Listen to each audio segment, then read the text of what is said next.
വാർത്തകൾ വിശദമായി. ചോദ്യപേപ്പർ ചോർച്ചയെ തുടർന്ന് വിവാദമായ നീറ്റ് UG പുനർപരീക്ഷ ഇന്ന് നടക്കും. 23 ലക്ഷത്തോളം വിദ്യാർത്ഥികളാണ് പരീക്ഷ എഴുതുന്നത്. ഉച്ചയ്ക്ക് 2 മണി മുതൽ 5:15 വരെയാണ് പരീക്ഷ. വിവരങ്ങളുമായി രാജേഷ് ശ്രീനിവാസൻ ചേരുന്നു. രാജേഷ്, അങ്ങനെ നീണ്ട വിവാദങ്ങൾക്കെല്ലാം ഒടുവിൽ ഇന്ന് നീറ്റ് UG പരീക്ഷയുടെ പുനർപരീക്ഷ നടക്കുകയാണ്. 23 ലക്ഷത്തോളം വിദ്യാർത്ഥികളാണ് ഈ ഒരു പരീക്ഷയിൽ പ്രതീക്ഷ അർപ്പിച്ചുകൊണ്ട് ഇന്ന് പരീക്ഷ എഴുതാൻ എത്തുന്നത്. ഈ നീറ്റ് പരീക്ഷ നീറ്റായി തന്നെ ഇപ്രാവശ്യം നടത്താൻ സാധിക്കുമെന്ന പ്രതീക്ഷയിലാണ് ഈ ഒരു വിദ്യാർത്ഥികൾ വരുന്നത്. നമുക്കറിയാം 23 ലക്ഷത്തോളം വിദ്യാർത്ഥികളുടെ ഭാവിയാണ് നിർണ്ണയിക്കുന്നത്. എന്തൊക്കെയാണ് മറ്റു വിവരങ്ങൾ?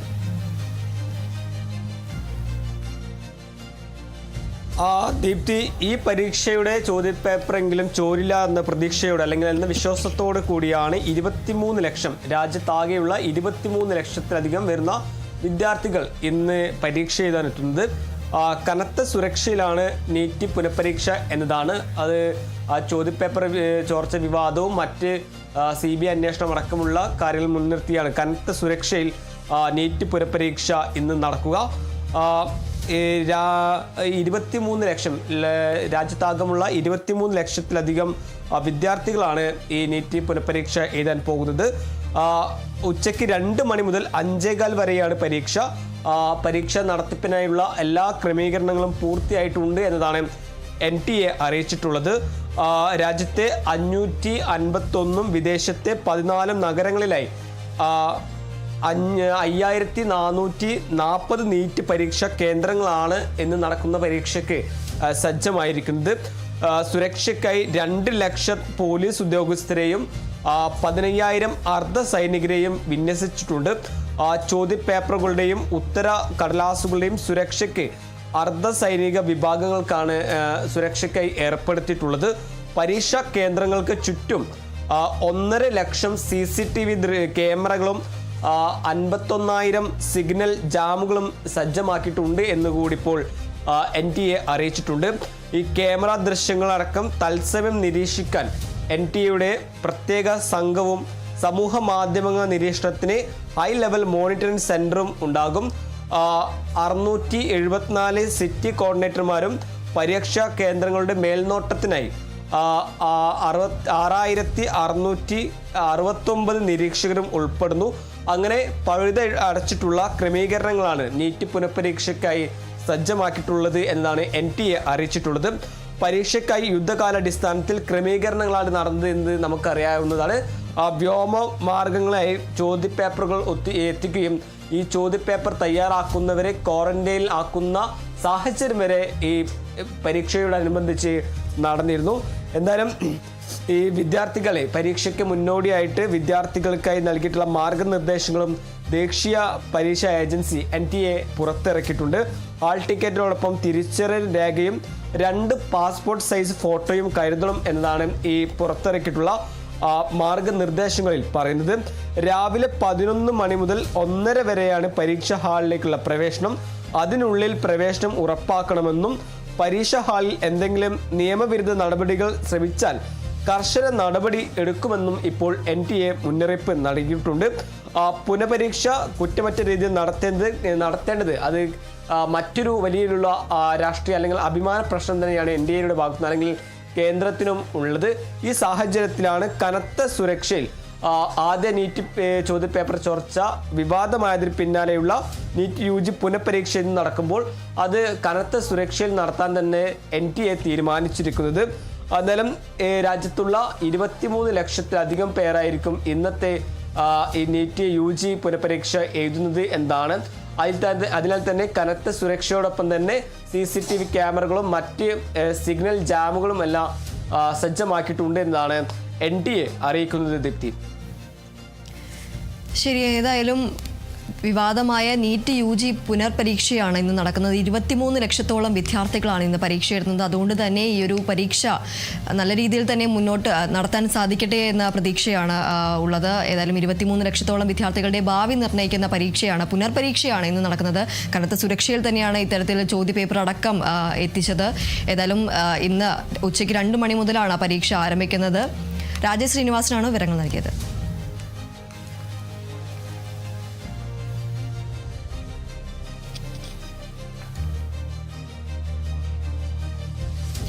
ഡൽഹിയിലെ ജന്തർ മന്ദറിൽ നടക്കുന്ന പ്രതിഷേധം തുടരാൻ തീരുമാനിച്ച CJP പ്രവർത്തകർ. പ്രതിഷേധത്തിന് വൈകിട്ട് 5 മണി വരെ മാത്രമാണ് അനുമതിയെന്ന പോലീസ് നിലപാട് അംഗീകരിക്കാതെ ജന്തർ മന്ദറിൽ തുടരുകയാണ് പ്രതിഷേധക്കാർ. സുപ്രീം കോടതി വിധി മാനിക്കണമെന്നും തുടർ പ്രതിഷേധിക്കാൻ അനുമതിയില്ലെന്നും പോലീസ് അനൗൺസ് ചെയ്തെങ്കിലും പ്രതിഷേധക്കാർ വഴങ്ങിയില്ല.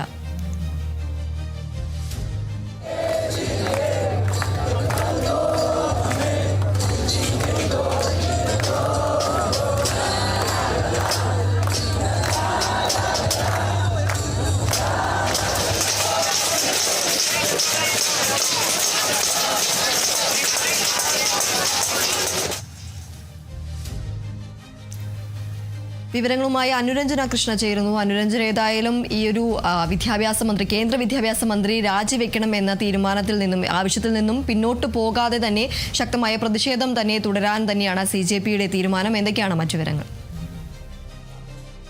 ദീപ്തി, ഇന്നലെ ഉച്ചയോടെ ആരംഭിച്ച CJP പ്രവർത്തകരുടെ പ്രതിഷേധം നിലവിൽ തുടരാൻ തന്നെയാണ് അവരുടെ തീരുമാനമെന്നുള്ള വാർത്തകളാണ് പുറത്തു വരുന്നത്. നീറ്റ് പരീക്ഷ ചോദ്യപേപ്പർ ചോർച്ച അടക്കമുള്ള വിഷയങ്ങളിൽ കേന്ദ്ര വിദ്യാഭ്യാസ മന്ത്രി ധർമ്മേന്ദ്ര പ്രധാൻ രാജിവെക്കണമെന്ന് ആവശ്യപ്പെട്ടുകൊണ്ടുള്ള സമരമായിരുന്നു CJP പ്രവർത്തകർ അഥവാ കോക്രോച്ച് ജനതാ പാർട്ടി പ്രവർത്തകർ ഇന്നലെ ഡൽഹിയിലെ ജന്തർ മന്ദറിൽ ആരംഭിച്ചിട്ടുണ്ടായിരുന്നത്. രാത്രി വൈകിയും സമരം തുടരുന്നതിനെതിരെ പ്രതിഷേധവുമായി പോലീസ് രംഗത്ത് വരികയും സമരം അവസാനിപ്പിക്കാൻ പറയുകയും ചെയ്തിരുന്നു. എന്നാൽ സമരം മുന്നോട്ട് കൊണ്ടുപോകാൻ തന്നെയാണ് തങ്ങളുടെ തീരുമാനം എന്നുള്ള നിലപാടിലായിരുന്നു CJP പ്രവർത്തകർ ഉണ്ടായിരുന്നത്. സമരം അവസാനിപ്പിക്കാൻ തയ്യാറല്ല, തങ്ങളെ അറസ്റ്റ് ചെയ്യൂ എന്നാണ് CJP പാർട്ടിയുടെ സ്ഥാപകനായ അഭിജിത്ത് ദീപ്കെ ആവശ്യപ്പെട്ടിട്ടുണ്ടായിരുന്നത്. എന്നാൽ ഇതിനെതിരെ ശക്തമായി തന്നെ പോലീസും രംഗത്ത് വരികയും ചെയ്തിരുന്നു. രാജ്യത്തെ 1 കോടിയിലധികം പോന്ന വിദ്യാർത്ഥികളുടെ ഭാവി നശിപ്പിച്ച കേന്ദ്ര വിദ്യാഭ്യാസ മന്ത്രി രാജിവെക്കുന്നതുവരെ തങ്ങളുടെ പ്രതിഷേധം തുടരും എന്നുള്ള കാര്യമായിരുന്നു അഭിജിത്ത് ദീപ്കയും സംഘവും പറഞ്ഞിട്ടുണ്ടായിരുന്നത്. എന്നാൽ ഇതിനെതിരെ പോലീസ് രംഗത്ത് വരികയും 5 മണിയോടെ സമരം അവസാനിപ്പിക്കണമെന്ന് പറയുകയും ചെയ്തിരുന്നു. സമരക്കാരെ ബുദ്ധിമുട്ടിക്കാനായിട്ട് ജന്തർ മന്ദറിലെ വൈദ്യുതി ബന്ധം വിച്ഛേദിക്കുകയും ബാരിക്കേഡുകൾ സ്ഥാപിച്ച് കുടിവെള്ളം എത്തിക്കുന്നത് മുടക്കുകയും ഒക്കെ പോലീസുകാർ ചെയ്തിരുന്നു. എന്നാൽ തങ്ങളെന്താ തീവ്രവാദികളാണോ ഇത്തരത്തിലുള്ള ഒരു നീക്കം തങ്ങൾക്കെതിരെ നടത്താൻ എന്നുള്ളൊരു ചോദ്യമായിരുന്നു അഭിജിത്ത് ദീപ്കെ ഇതിനെതിരെ ചോദിച്ചിരുന്നത്. പിന്നീട് ജന്തർ മന്ദറിൽ കാണാൻ സാധിച്ചത് വളരെ നാടകീയമായിട്ടുള്ള രംഗങ്ങളൊക്കെ തന്നെയായിരുന്നു. ഇനി കുടിവെള്ളം എത്തിക്കാൻ വ്യോമസേനയെ വിളിക്കണമോ എന്നുള്ള പരിഹാസമായിട്ടുള്ള കാര്യങ്ങളൊക്കെ ആയിരുന്നു അഭിജിത്ത് ദീപ്കെ ചോദിച്ചിട്ടുണ്ടായിരുന്നത്. ലൈറ്റുകൾ പോലീസ് അണച്ചതോടെ മൊബൈൽ ഫ്ലാഷ് ഓണാക്കി ഇൻസ്റ്റഗ്രാമിൽ ലൈവ് പോയിട്ടായിരുന്നു ഈ CJP പ്രവർത്തകർ പ്രതിഷേധം നടത്തിയിട്ടുണ്ടായിരുന്നത്. ജനാധിപത്യപരമായ സമാധാന സമരം പോലും സർക്കാർ അനുവദിക്കുന്നില്ലെന്ന് CJP പ്രവർത്തകർ കുറ്റപ്പെടുത്തി. മറ്റൊരു പ്രതിഷേധ സ്ഥലം അനുവദിച്ചാൽ അങ്ങോട്ടേക്ക് മാറാൻ തയ്യാറാണെന്നും എന്തായാലും പ്രതിഷേധം അവസാനിപ്പിക്കാനുള്ള നടപടികളൊന്നും തങ്ങൾ സ്വീകരിക്കുന്നില്ല എന്നുള്ളൊരു നിലപാടിലൊക്കെയായിരുന്നു CJP പ്രവർത്തകർ ഇന്നലെ ഉണ്ടായിരുന്നത്. ഒടുവിൽ മണിക്കൂറുകൾ നീണ്ട നാടകീയതയ്ക്ക് ഒടുവിലാണ് ജന്തർ മന്ദറിൽ വെള്ളവും വെളിച്ചവും ഒക്കെ പോലീസ് എത്തിച്ചിട്ടുണ്ടായിരുന്നത്. എന്തായാലും നിലവിൽ സമരം അവസാനിപ്പിക്കാനുള്ള ഒരു തീരുമാനമൊന്നും അവരുടെ ഭാഗത്തു നിന്നും ഉണ്ടാവുന്നില്ല. എന്തായാലും പോലീസുമായിട്ടുള്ളൊരു സംഘർഷമൊക്കെ ഉണ്ടാവാനുള്ള സാധ്യതയുണ്ടോ എന്നുള്ളതൊക്കെ കണ്ടറിയേണ്ടി വരും. ദീപ്തി, ഏതായാലും ജന്തർ മന്ദറിൽ നടക്കുന്ന പ്രതിഷേധം തുടരാൻ തന്നെയാണ് CJP പ്രവർത്തകരുടെ തീരുമാനമെന്ന് പറയുന്നത്. അനുരഞ്ജന കൃഷ്ണയാണ് വിവരങ്ങൾ നൽകിയത്.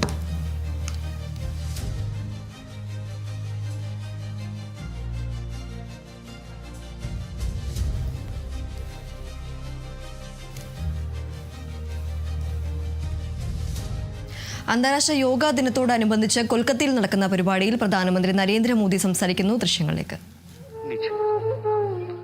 और दोनों हाथों को नीचे की तरफ लेके आइए और पुनः सामान्य स्थिति में विश्राम कीजिए. सामान्य अवस्थाয় ফিরে আসুন. अगला अभ्यास कटी चालन का अभ्यास करेंगे. दोनों पैरों को कंधों के समानांतर लेकर आइए. দুটো পায়ের মাঝখানে কাঁধের সমান দূরত্ব বজায় রাখুন. दोनों हाथों को सामने से ऊपर लेके आइए कंधों के समानांतर. দুটো হাতকে কাঁধের সমান সামনে हथेलियों को मुख अंदर की तरफ रहे. হাতের দুটো তালু সামনের দিকে. धीरे धीरे श्वास छोड़ते हुए दाएं तरफ राइट साइड कमर से घुमाइए. শ্বাস ছাড়তে ছাড়তে শরীরকে ডান দিকে ঘোরান. इस अवस्था में थोड़ी देर बने रहिए और धीरे धीरे श्वास लेते हुए पुनः सामान्य स्थिति में आइए. শ্বাস ছাড়তে ছাড়তে স্বাভাবিক অবস্থায় ফিরে আসুন. इसका अभ्यास विपरीत दिशा में भी करेंगे. বিপরীত দিশা থেকেও আপনি এই অভ্যাসটা করুন. और धीरे धीरे श्वास छोड़ते हुए सामान्य स्थिति में आइए. एक और बार इसका अभ्यास। दाई तरफ धीरे धीरे श्वास छोड़ते हुए और धीरे धीरे श्वास भरते हुए सामान्य स्थिति में, और धीरे धीरे श्वास लेते हुए लेफ्ट साइड घूमेंगे और धीरे धीरे श्वास भरते हुए सामान्य स्थिति में, और दोनों हाथों को सामान्य अवस्था में लेके आइए। सामान्य अवस्थाয় ফিরে আসুন। अब हम घुटना चालन क्रिया का अभ्यास करेंगे। পরবর্তী অভ্যাস হাঁটুর সঞ্চালন। श्वास भरते हुए दोनों हाथों को सामने से कंधों के समानांतर लेके आइए। শ্বাস নিতে নিতে হাতকে ছাতির সামনে নিয়ে আসুন। हथेली का रुख नीचे की ओर रहना है। হাতের তালু নিচের দিকে। श्वास छोड़ते हुए घुटने से मोड़िए। শ্বাস ছাড়তে ছাড়তে দুটো হাঁটুকে ভাঁজ করুন। कुर्सी के ऊपर बैठे की स्थिति में आना है और इस अवस्था में थोड़ी देर बने रहिए और धीरे धीरे श्वास लेते हुए पुनः खड़े हो जाइए। एक और बार इसका अभ्यास करेंगे। श्वास छोड़ते हुए नीचे की ओर और धीरे धीरे श्वास भरते हुए खड़े हो जाइए স্বাভাবিক অবস্থায় ফিরে আসুন। और धीरे धीरे सामान्य स्थिति में आइए। अब हम योगासनों का अभ्यास शुरू करेंगे। এবার আমরা আসনের অভ্যাস শুরু করব। पहला अभ्यास ताड़ासन। প্রথম অভ্যাস তাড়াসন। दोनों पैरों के बीच में 2 इंची की दूरी बना के रखें। দুটো পায়ের মাঝখানে 2 ইঞ্চির দূরত্ব বজায় রাখুন। दोनों हाथों को कंधों के बराबर आगे से समानांतर लेके आइए। দুটো হাতকে ছাতির সামনে কাঁধের সমান নিয়ে আসুন। दोनों हाथों की उंगलियों को आपस में फंसाइए দুটো হাতকে জড়ো করুন। और हथेलियों को बाहर की तरफ घुमाइए বাইরের দিকে ঘুরিয়ে দিন হাতের তালু। और धीरे धीरे श्वास भरते हुए दोनों हाथों को सिर के ऊपर लेके जाइए। শ্বাস নিতে নিতে হাত উপরের দিকে, हो सके तो एड़ियों को उठाने का प्रयास। সম্ভব হলে গোড়ালির ওপর উঠে দাঁড়ান। संतुलन बनाने का प्रयास। और धीरे धीरे श्वास छोड़ते हुए दोनों हाथों को नीचे की तरफ लेके आइए শ্বাস ছাড়তে ছাড়তে হাত নিচে। और सामान्य स्थिति में आ जाइए और विश्राम कीजिए। আরাম করুন। अगला अभ्यास पादहस्तासन का अभ्यास करेंगे। পরবর্তী অভ্যাস পাদহস্তাসন। जिसे भी हाइपर बीपी है, हर्निया है, हाइपर गैस्ट्राइटिस है, ऐसे व्यक्ति सावधानी के साथ इसका अभ्यास करना है। दोनों पैरों के बीच में 4 इंची का दूरी बना के रखिए। দুটো পায়ের মাঝখানে 4 ইঞ্চির দূরত্ব বজায় দিন। दोनों हाथों को श्वास भरते हुए सामने से सिर के ऊपर उठाइए দুটো হাতকে সামনে থেকে মাথার উপর নিয়ে যান। और धीरे धीरे श्वास बाहर छोड़ते हुए कमर से आगे की ओर झुकाइए। শ্বাস ছাড়তে ছাড়তে কোমর থেকে ঝোঁকান। दोनों हाथों को दोनों पैरों के पंजे के पास रखने का प्रयास দুটো হাতকে পায়ের পাশে স্থাপিত করুন। और दोनों घुटने को सीधा रखने का प्रयास। দুটো হাঁটুকে সোজা করার প্রয়াস করুন। इस अवस्था में सामान्य श्वास प्रश्वास के साथ रहिए এই और অবস্থায় धीरे धीरे श्वास भरते हुए हाथों को ऊपर की ओर लेके आइए শ্বাস নিতে নিতে ফিরে আসুন। और श्वास छोड़ते हुए दोनों हाथों को नीचे की ओर लेके आइए और विश्राम कीजिए। আরাম করুন। अगला अभ्यास अर्धचक्रासन। পরবর্তী অভ্যাস অর্ধচক্রাসন। दोनों हाथों को कमर पर रखिए দুটো হাতকে কোমরের ওপর রাখুন। और धीरे धीरे श्वास भरते हुए सिर और गर्दन को पीछे की तरफ लेके जाइए। ধীরে ধীরে আপনার বডিকে পিছন দিকে। ഇറാൻ അമേരിക്ക അന്തിമ കരാറിനുള്ള ചർച്ചകൾ ഇന്ന് സ്വിറ്റ്സർലൻഡിൽ നടക്കും. ചർച്ചകൾക്കായി അമേരിക്കൻ പ്രസിഡന്റ് ഡൊണാൾഡ് ട്രംപിന്റെ പ്രത്യേക പ്രതിനിധി സംഘവും ഇറാൻ വിദേശകാര്യമന്ത്രി അബ്ബാസ് അരഗച്ചി അടക്കമുള്ളവരും സ്വിറ്റ്സർലൻഡിലേക്ക് തിരിച്ചു. വിസ്മയ പ്രകാശ് ചേരുന്നു വിവരങ്ങളുമായി. വിസ്മയ, എന്തായാലും ഈ ഒരു ചർച്ച ഹോർമൂസ് അടക്കം അടച്ചിരിക്കുന്ന ഈ ഒരു സാഹചര്യത്തിൽ ഈ ഒരു ചർച്ചയിലാണ് ഇപ്പോൾ പ്രതീക്ഷ അർപ്പിക്കുന്നത്. എന്തൊക്കെയാണ് മറ്റു വിവരങ്ങൾ? ദീപ്തി, ഈ ഒരു ഹോർമൂസ് കടലിടുക്ക് അടക്കുമെന്ന് ഇറാൻ പ്രതികരിച്ചതിന് പിന്നാലെ, അല്ലെ ഇറാന്റെ ഒരു തീരുമാനത്തിന് പിന്നാലെ തന്നെ ഒരു ചർച്ചയിലേക്ക്, ഒരു നിർണായക ചർച്ചയിലേക്കാണ് ഇപ്പോൾ അമേരിക്ക ആണെങ്കിലും ഇറാൻ ആണെങ്കിലും പോകുന്നത്. അതായത് അമേരിക്കയിൽ നിന്ന് അമേരിക്കൻ വൈസ് പ്രസിഡന്റ് JD വാൻസും അതുപോലെ തന്നെ ഇറാനിൽ നിന്ന് ഇറാന്റെ പ്രതിനിധികളായ ഇറാൻ സ്പീക്കർ MB ഗാലിബാഫും അതുപോലെ തന്നെ വിദേശകാര്യമന്ത്രി അബ്ബാസ് അരക്ചിയും അങ്ങോട്ടേക്ക് അതായത് സ്വിറ്റ്സർലാൻഡിലേക്ക് പോകുന്നുണ്ട്. മാത്രമല്ല പാകിസ്ഥാൻ പ്രധാനമന്ത്രി ഷഹബാസ് ഷെരീഫും അതുപോലെ തന്നെ അസീം മുനീറും സൈനിക മേധാവി അസീം മുനീറും സ്വിറ്റ്സർലാൻഡിലേക്ക് തിരിച്ചിട്ടുണ്ടെന്നാണ് റിപ്പോർട്ടുകൾ ലഭിക്കുന്നത്. എന്തായാലും സ്വിറ്റ്സർലാൻഡിൽ ഒരു നിർണായക ചർച്ച തന്നെയാണ് ഉണ്ടാവുക. പാകിസ്ഥാന്റെയും അതുപോലെ തന്നെ ഖത്തറിന്റെയും മധ്യസ്ഥതയിലായിരിക്കും ഈ ഒരു ചർച്ച ഉണ്ടാവുക. ഇന്നലെയായിരുന്നു ഈ ഒരു ഇസ്രായേൽ ലെബനനിലേക്ക് ആക്രമണം നടത്തിയതിന് പിന്നാലെ തന്നെ ഹോർമൂസ് കടലിടുക്ക് അടക്കും എന്നുള്ളൊരു തീരുമാനം ഇറാൻ എടുക്കുകയും ഇറാൻ മാധ്യമങ്ങളിലൂടെയായിരുന്നു ആ വിവരം പുറത്തുവിട്ടിരുന്നത്. എന്തായാലും ആ ഒരു വിവരം പുറത്തുവിട്ടതിന് പിന്നാലെ തന്നെ അമേരിക്കയിലെ നേതാക്കളടക്കം ഇതിന് പ്രതികരിച്ചിരുന്നു. അപ്പോൾ തന്നെ American vice president JD Vance സ്വിറ്റ്സർലാൻഡിലേക്ക് പുറപ്പെടുമ്പോൾ ഒരു ചർച്ച ഉണ്ടാകുമെന്നുള്ളൊരു കാര്യം തന്നെ പറഞ്ഞിരുന്നു. എന്തായാലും ഇന്നാണ് ആ ഒരു നിർണായക ചർച്ച നടക്കുക. സ്വിറ്റ്സർലാൻഡിൽ വെച്ചാണ് ആ ഒരു ചർച്ച ഉണ്ടാവുക. സ്വിറ്റ്സർലാൻഡിലെ ബർഗൻ സ്റ്റോക്കിലാണ് ഇരു രാജ്യങ്ങളും തമ്മിലുള്ള ചർച്ചകൾ നടക്കുക. എന്തായാലും ആ ഒരു ചർച്ചയിൽ ഈ ഹോർമൂസ് കടലെടുക്കും അതുപോലെ തന്നെ മറ്റു കാര്യങ്ങൾ ധാരണാപത്രത്തിൽ സൂചിപ്പിച്ച മറ്റു കാര്യങ്ങളുടെയും കാര്യത്തിൽ ചർച്ചയുണ്ടാകുമെന്നാണ് ലഭിക്കുന്ന വിവരം. എന്തായാലും ഈ ഒരു ചർച്ചയിൽ പ്രധാനമായും ഒരു കാര്യം എന്താണെന്ന് വെച്ചാൽ ഈ ഒരു ഇസ്രായേലിൻ്റെ ലെബനനിലേക്കുള്ള ആക്രമണമാണ്. ഈ ഒരു ഹോർമൂസ് കടലെടുക്ക് രണ്ടാമതും ഇറാൻ അടക്കാനുള്ള ഒരു പ്രധാന കാരണം തന്നെ ലെബനനിലേക്ക് ഇസ്രായേൽ നടത്തിയ ആക്രമണമാണ്. അതായത് ധാരണാപത്രത്തിൽ ഇറാനും അമേരിക്കയും ഒപ്പിട്ടതിന് മണിക്കൂറുകൾക്ക് ശേഷമാണ് ഇത്തരത്തിലൊരു ആക്രമണം ലെബനനിലേക്ക് ഇസ്രായേൽ നടത്തുന്നത്. എന്തായാലും ഇന്ന് രാവിലെ നടത്തിയ ആക്രമണത്തിലടക്കം 20 പേർ കൊല്ലപ്പെട്ടു എന്നുള്ളൊരു കാര്യമാണ് പുറത്തു വരുന്നത്. എന്തായാലും 32ഓളം പേർ ഇന്നലെ അടക്കം ഉണ്ടായി. അതായത് ധാരണാപത്രത്തിൽ ഒപ്പിട്ടതിന് ശേഷം നടത്തിയ ആക്രമണത്തിൽ കൊല്ലപ്പെട്ടിരുന്നു. മാത്രമല്ല ആ ഒരു തെക്കൻ ലെബനൻ പ്രദേശങ്ങളിലെ ഗ്രാമങ്ങളും അതുപോലെ തന്നെ ആളുകൾക്കും പരിക്കേറ്റിട്ടുണ്ടായിരുന്നു. അവിടുത്തെ കെട്ടിടങ്ങൾ അടക്കം തകരുന്നൊരു സാഹചര്യമായിരുന്നു ഉണ്ടായിരുന്നത്. ഇങ്ങനെ ആക്രമണം തുടരെ ലെബനനിലേക്ക് വന്നതിന് പിന്നാലെയാണ് ഈ ഒരു ഹോർമൂസ് കടലിടുക്ക് അടക്കും എന്നുള്ളൊരു കാര്യം ഇറാൻ വ്യക്തമാക്കിയത്. മാത്രമല്ല ഈ ഒരു ഇസ്രായേലിൻ്റെ അടുത്ത് ഈ ഒരു ധാരണാപത്രത്തിൽ 14 കാര്യങ്ങളായിരുന്നു സൂചിപ്പിച്ചിട്ടുണ്ടായിരുന്നത്. ആ ഒരു കാര്യത്തിൽ ഈ ഇസ്രായേൽ ലെബനനിലേക്കുള്ള ആക്രമണം നിർത്തണം എന്നുള്ളൊരു കാര്യമായിരുന്നു പ്രധാനമായും പറഞ്ഞിരുന്നത്. ഹോർമൂസ് കടലിടുക്ക് തുറക്കണം, അതുപോലെ തന്നെ ലെബനനിലേക്കുള്ള ഇസ്രായേൽ ആക്രമണം നിർത്തണം, ഈ ഒരു ഇറാൻ്റെ അമേരിക്ക മരവിപ്പിച്ച സ്വത്തുക്കൾ വിട്ടു നൽകണം എന്ന് ഉൾപ്പെടെയുള്ളൊരു കാര്യങ്ങളായിരുന്നു ഈ ഒരു ധാരണാപത്രത്തിൽ സൂചിപ്പിച്ചിരുന്നത്. എന്നാൽ ആ ഒരു സൂചിപ്പിച്ച കാര്യങ്ങളിൽ ധാരണാപത്രത്തിൽ ഉണ്ടായിരുന്ന കാര്യങ്ങളുടെ ലംഘനമാണ് ഇപ്പോൾ നടന്നിരിക്കുക എന്നാണ് ഇറാൻ പ്രതികരിച്ചിട്ടുണ്ടായിരുന്നത്. അതായത് ലെബനനിലേക്ക് ഇസ്രായേൽ ആക്രമണം നടത്തി എന്നുള്ളൊരു കാര്യമായിരുന്നു പറഞ്ഞിട്ടുണ്ടായിരുന്നത്.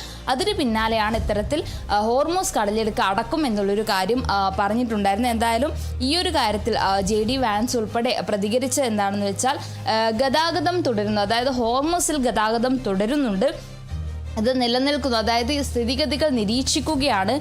ഹോർമൂസ് കടലിടുക്ക് ഇറാൻ നിയന്ത്രിക്കുന്നില്ല എന്നുള്ളൊരു കാര്യമായിരുന്നു JD വാൻസ് പ്രതികരിച്ചിട്ടുണ്ടായിരുന്നു. എന്തായാലും ഹോർമൂസ് കടലിടുക്കിലൂടെ ഇന്ന് തന്നെ 3 ഇന്ത്യൻ കപ്പലുകളും ഹോർമൂസ് കടലിടുക്കിലൂടെ കടന്നു വരുന്നുണ്ട്. എന്തായാലും കപ്പലുകൾ ഗതാഗതം തുടരുന്നു എന്നുള്ളൊരു കാര്യമാണ് JD വാൻസ് പറഞ്ഞിട്ടുണ്ടായിരുന്നത്.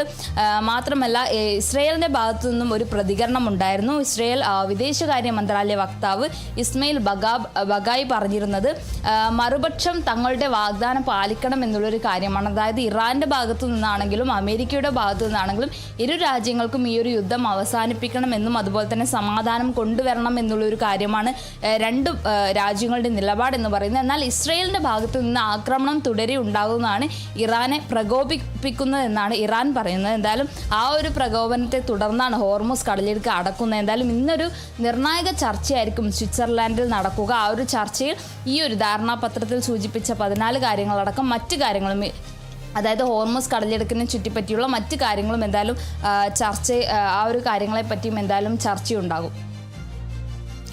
ഏതായാലും ഇറാൻ അമേരിക്ക അന്തിമ കരാറിനുള്ള ചർച്ചകളാണ് ഇന്ന് സ്വിറ്റ്സർലൻഡിൽ നടക്കുന്നത്. ചർച്ചകൾക്കായി അമേരിക്കൻ പ്രസിഡന്റ് ഡൊണാൾഡ് ട്രംപിന്റെ പ്രത്യേക പ്രതിനിധി സംഘവും ഇറാൻ വിദേശകാര്യമന്ത്രി അബ്ബാസ് അരഗച്ചി അടക്കമുള്ളവരും സ്വിറ്റ്സർലൻഡിലേക്ക് തിരിച്ചിട്ടുണ്ട്. വിസ്മയ പ്രകാശാണ് വിവരങ്ങൾ നൽകിയത്.